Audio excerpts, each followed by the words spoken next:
tends to be quite particular about proper painting techniques. It's very true. So we're going to be sharing a few tips with you today about that. The biggest thing about paint is proper painting prep. First, fill in any holes you have with drywall compound and sand it smooth once it's dry. Next, you're going to sand all your walls top to bottom for a smooth finish.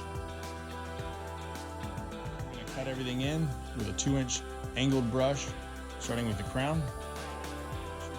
Tape off your base with 2-inch tape, leaving it horizontal to catch any drips. Tape off all your plugs and switches, and be sure to pick out a great quality nap roller. This is how you open a paint can with a knitting needle. All right, there's a few things we've learned about painting over the years. One is when you have these, when you have a brush like this, you know, having the angle on it's really nice. And when you're dipping your paint in, you're gonna dip and then you're gonna scrape the backside off. See, there's very little paint on the back and a lot of paint on the one side, and that helps so when you're cutting in, you don't have too much paint on your wall. When applying paint by roller, be sure to use lots of paint and go in the direction of the metal line.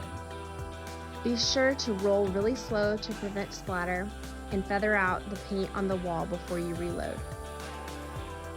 And always clean up, or someone else might try for you. If you found this video to be helpful, we'd love it if you'd give us a thumbs up.